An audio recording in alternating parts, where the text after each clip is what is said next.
Эфирде өлкөдөгү тартип бузган жарандардын иш аракеттеринин жана мыйзам бузуу фактыларын чагылдырган ТВ кайгыл программасы. Студияда мен Каныбек Санкареев, саламатсыздарбы.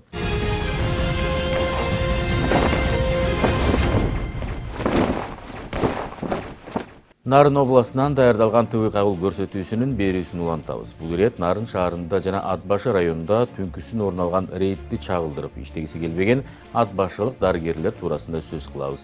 Окуянын чөө жайы биздин сюжетте.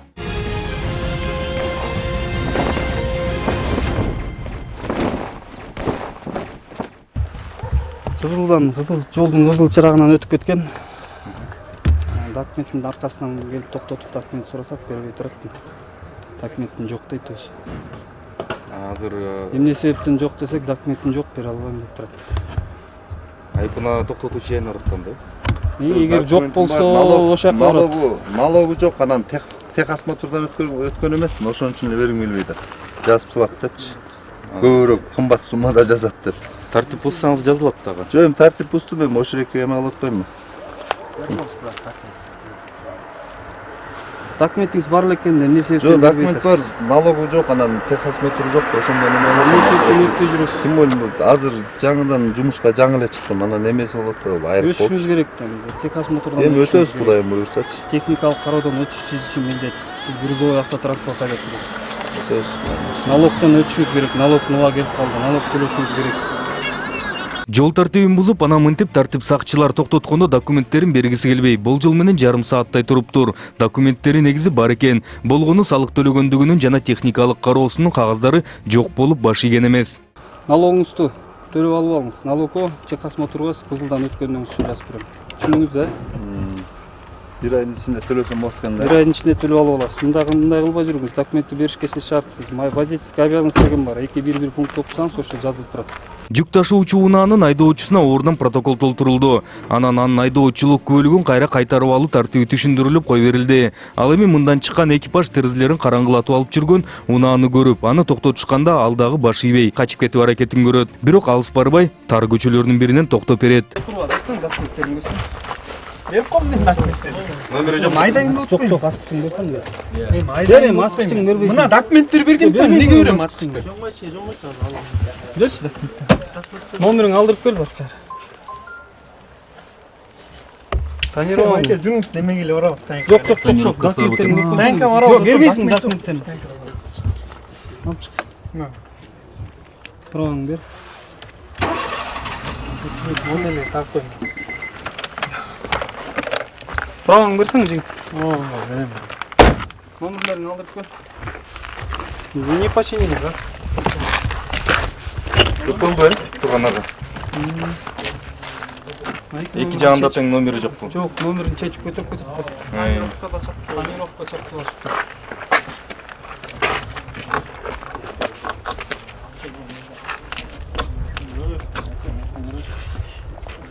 Терезесин чыгып турам чыгарып кой.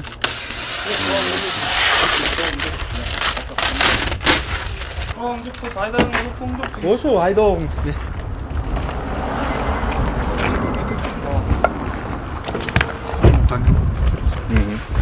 Бир азамат экен. Планировкасын.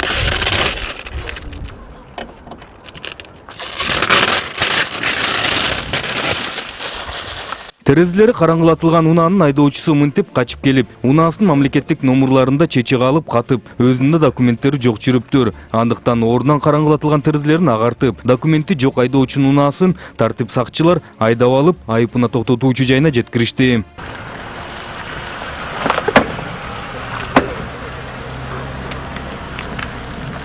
Айдоочу бала унаасы мынтип ичкери кирген соң номурларын тагып, ага протокол толтурулду. Алгач баш ийбеген бала анан бул жерден бардык суроолорго жооп берип, эмнеге качканын айтып, анан протокол менен таанышкан соң колун коюп туруп, жолун жөө улантты. Автоунаа кайтарды? Байкатып. Ошо жай сумкада чогулту да. Кийин менен чогулту. Автобуспу, эмне? Грузовой. Точно бүгүн кырсыктабадыбы? Бирөөнүн эмеси. Биздин туугандар болуп калат да, ошодоки тамак жетишип болчу дегенден ушундай эле чыгып кеттим. Документ каякта? Үйүстүн арты көчө болду. Арты көчө күн токтоп айда мындай болуп экен, айда көбүнчө болуп экен.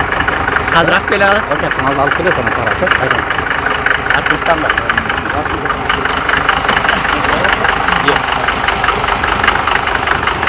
Бул айдоочуну ат башынын тар көчөлөрүн аралап, тартип сакчыларга көрүнбөй үйүнө жетип алайын деген жеринен колго түшүрүшкөн. Ойлогондой эле жагында айдоочулук көлүгү дагы унаасынын документтери да жок болуп чыкты. Мунусун айыпына токтотуучу жайына жеткирип баратып, буга чейин башы бей качып кеткен жеңил унааны таап алышты.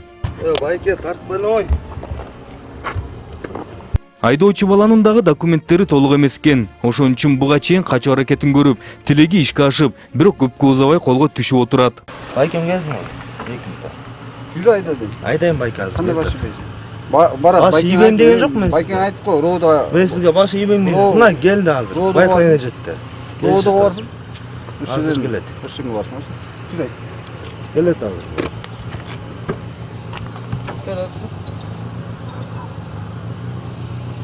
Жардам издеп байкесине да чалуу иптер. Анысы келгиче күтүп отурбай унаасын айыпына токтотуучу жайына жеткирип коюшту. Бирок айдоочу бул жака келип да киргиси келбей, улам жардамчы байкелерине чалып жатты.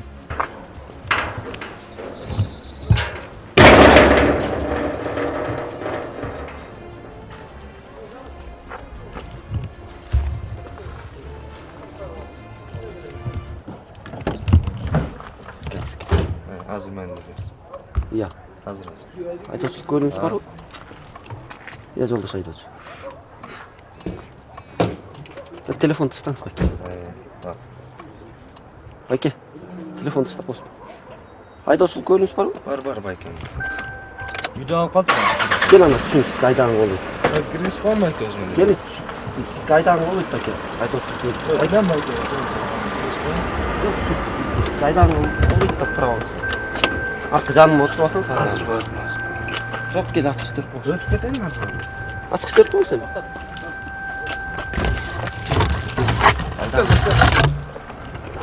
Не паши не атасың? Паши. Баш ийбейм атам байкем, эмне болуп Паши бе жана токсокто качып атасыз байкасы. Мен качкан жокмун мында. Сиз ошончун айтып атасыздар. Өзү киргизгиси келбеген унааны анан инспекторлор киргизип беришти. Ичкери кирген соң протокол толтуруп жатып, анан Эрлан аттуу жигит такыр эле айдоочулук көлүк ала элек экенин белгилүү болду. Майка праваңыз каякта айдоочулук көлүгүңүз. Ошону жазып койсоңуз түшүнөсүз.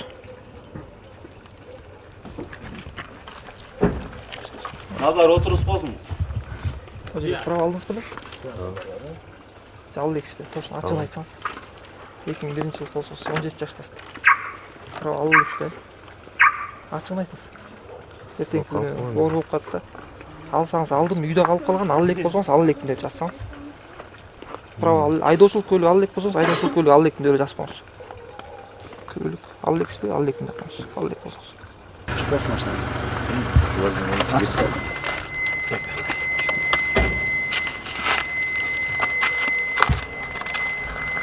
Жолош арач. Документтер жок болгондуктан Жок, берки машинада мен берки машинада базалган. азыр машинада станок алабыз. Документ жок экен. Могу эле жерде, могу плазадан эле чыктым. Ачык берип койсун. Ажан отуруп калат байке.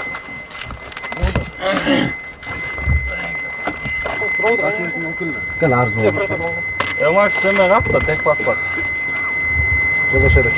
Арзак отуруп аласың. Иә. Азыр брат. Ага чейин станокада болуп. Ага чейин станок Иә. Документтерди алып чык десе. Паспорт правосудийный открыть көрсөтүп койчу. Эмнеге токтоттуңар, брат? Алып эле коңузчу, братан. Барсак бияқта жок го. Эмени калфун жөрүбүн документ алып берди. Эме ролун поворотунда. Байке. Областка инспектор Мамут. Айдоочулук көлүнүн жансыз жок болот абы? Жо белки машинадан калды, белки университетте. Статьяда караган айдоочулук көлүктөр жанында жок болсо автостанция. Жо байке, могу эле жерде плазада иштеп атканбыз да. Ага чейинки. Ошондо чечебиз.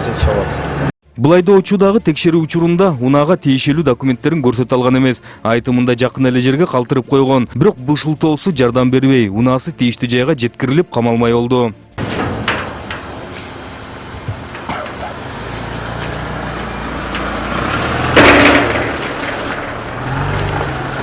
Протоколдор толтурулуп, ага айдоочу колун коюп кеткен соң экипаж кайра жолго чыгып, ат башынын борборунан спирт ичимдигин ичип алды деген шек менен айдоочуну токтотушту. Жана экинчиси биринчилерине баш ийгиси келбей, бир топко чейин турушту.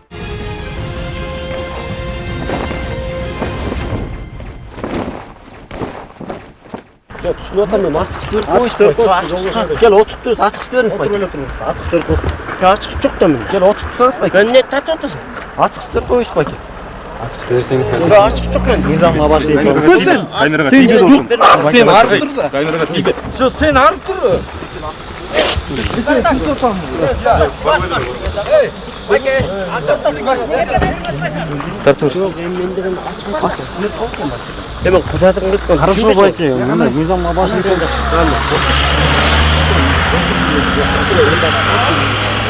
Ачык иштеп берсеңиз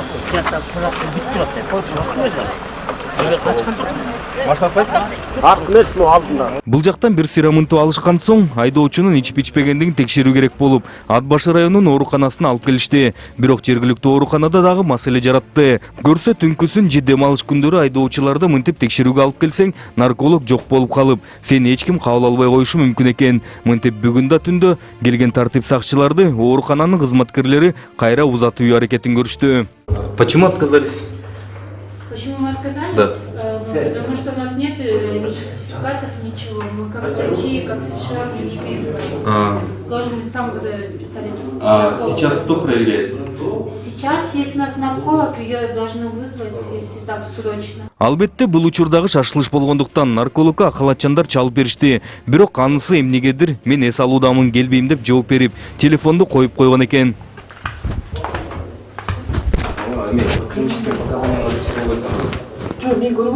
Андай айдамай. Раида, я тоже проверять не буду. Нет, на основании чего я буду проверять? Айтсаңыз, у меня ничего нету. Я не буду это приказ ничего подписывать. Это не Маку хорошо.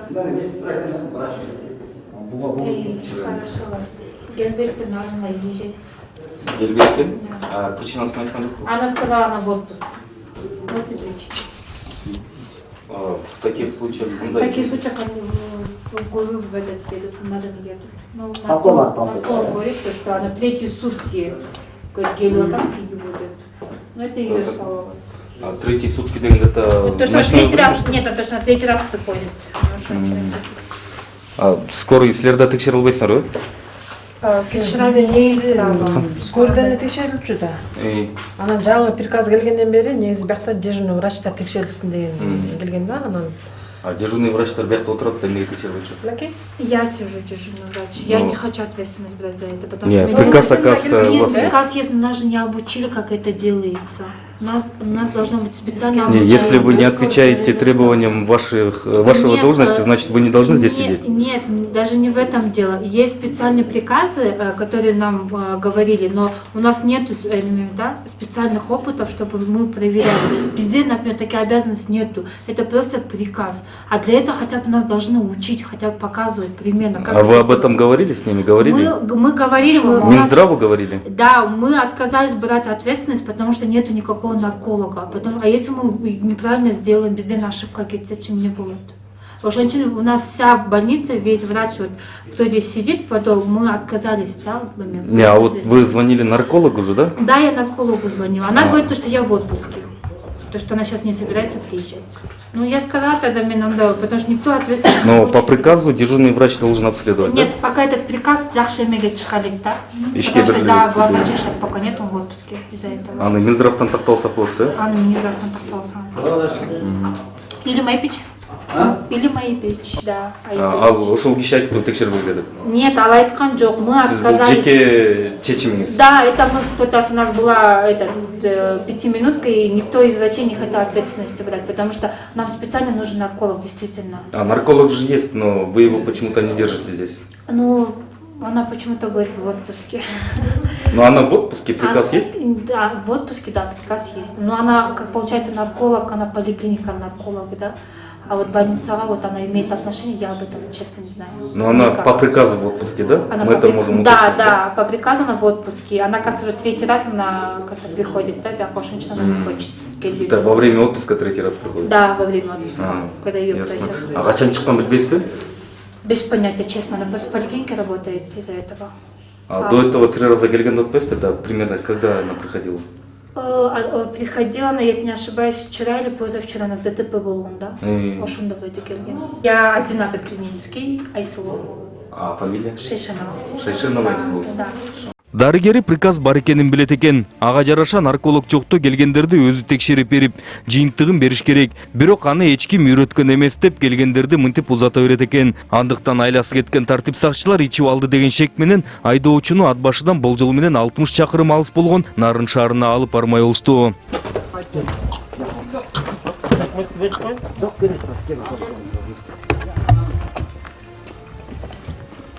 Бирок уналарга жаңыдан отуруп кетейин деп жатканда гана ак халатчандардын бири чуркап чыгып, нарколог азыр келет деп кайра күттүрүштү. Жакын жашайбы иши кылып анысы да бат эле келди. Наркологсызбы?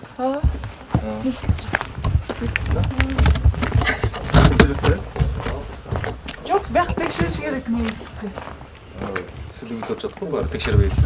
Эмне текшербейт экен? Ошону. Ичкери кирген соң анан нарколог менен өзүн Айсулуу деп тааныштырган дарыгер экөө бири-бирине ишти шылтай башташты. Бизге баарыбызга коюп турсаңыз, биз эмне туда эмне тудабыз. Жана медсестраңызга көрсөтүп, эксира текшертип, анан баягыда да сабак өткөнбүз.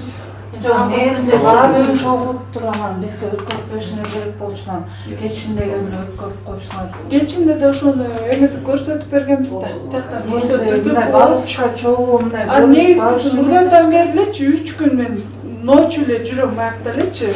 А мен деген түнкүсүнө Проверьте сегодня, а я завтра уже Да.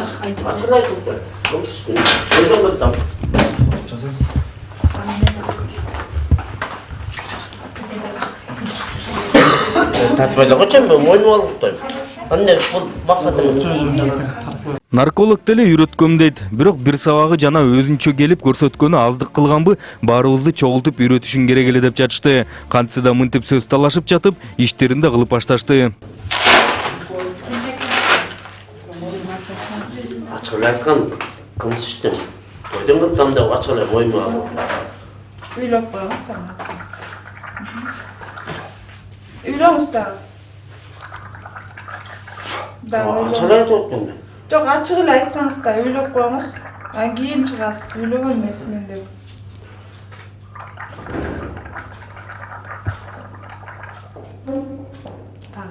Так. Албетте айдоочу айткандай кымыз иштиби же башкасынбы түтүкчө үйлөтүү ыкмасы менен текшерип, алкоголь бар экени аныкталды. Ал гана эмес, алгач эчкимиси кабыл алгысы келбеген ак халатчандар баарлап текшерип жатышты. Ал эми тартип сакчылар нарколог баарында иштеп алалы деппи, дагы бир шектүүнү текшерүүгө алып келишти. Үйлөңүз.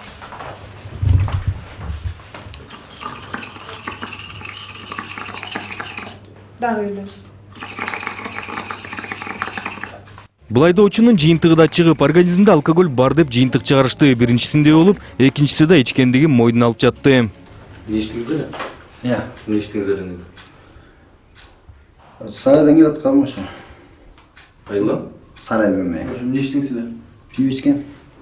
Көп жаз эле. Жа бир бутылка ичкен. Качан иштеңиз эле? Жаңы эле.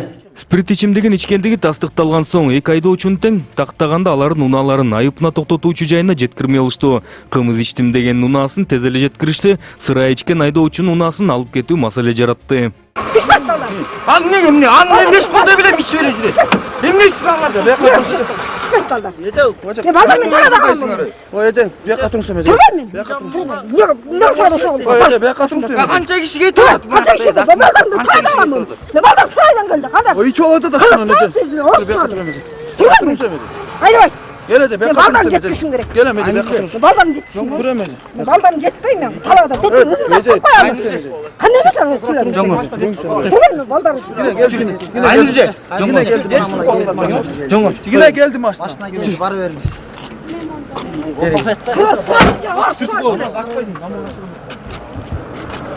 Жақсылық көрмейсіңдер сіздер, өмір жақсылық көрмейсіңдер. Сен ниетіңер еле жаман. Жақсылық көрмейсіңдер. Ал камераңды. Ал камераңды. Ал камераңды. Талқай басы камераңды. Бега сотыға арқара талқай басы камераңды. Төшіктір маға. Başkası kıyret alma. O akbadım da tamam yemas oldu. Otobüs. Açalım bazen çıkmadan. Tüpakla çek koştu. Talada kalma.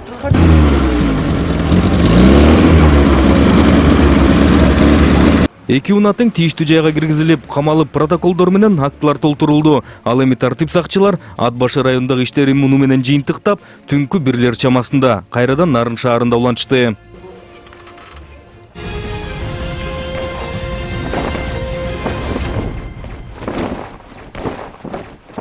Назарыңыздарда кайрадан ыктыярчы кайгылуу рубрикасы. Бул иреттагы кыргызстандыктар күбө болуп чалдырган чакан тасмаларын көрсөтмөкчүбүз.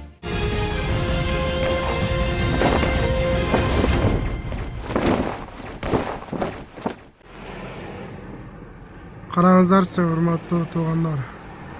Эмне үчүн бизде жөө жүрүүчү тилкеде жол бергенден биздин водительдер жагында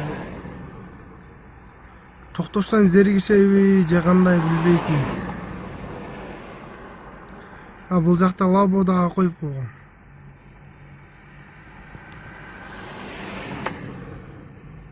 Ичине мына же праваны сатып алышабы, правила дорожного движения билишпейт.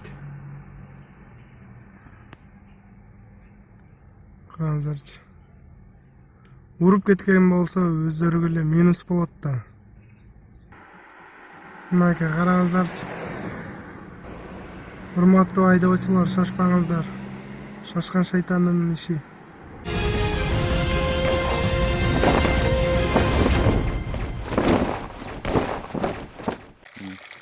Мынакей биз болсо сууга келдик. Талас районунан Атай Оңбаев айылы Калба айыл өкмөтү. Суунун кейпи болсо бул суу болсо капкара эле суу болуп атат. Мына кирин көргүлө. Анан мектепте сарык оору чыгып атат. Сарык ооруга мугалимдерди күнөөлөп жатат. Бул суу болсо ушу суудан ичишет мектептин окуучулары дагы. Акада ушундай колонка киргизилген. Анын суусу да ушундай. Анан кантип анан оору болбосун. Ушуга эч ким бир жан контролдобойт ушу сууну. Ушундай болуп муну алып барып алып тундурабыз да эмне кылабыз. Тундуруп анан кайнатып ичкенге аракет кылабыз. Кичинекей кызым бар, ал кайнаганына эле карабай иче берет. Ошол анан ооруйт да.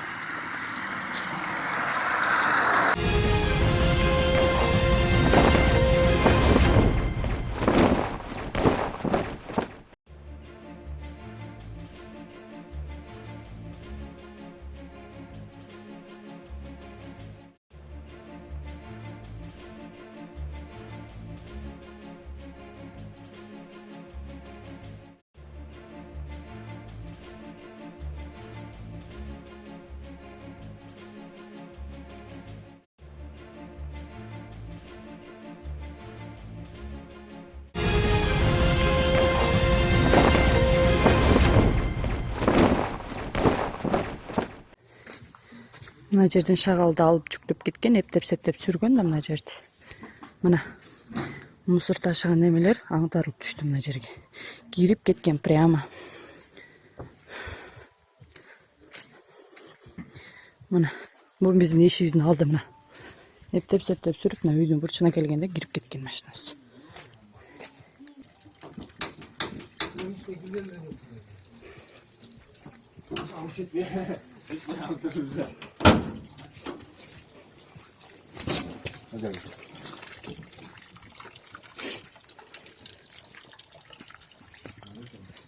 Мына ушу жер прямо казылган болчу. Газга деп казышкан. Көмгөндө эптеп сүйрөп койгондо мына машиналар кирип мынтип калып атат. Кара бергиле ушу Газпромдогулар кылат. Мына.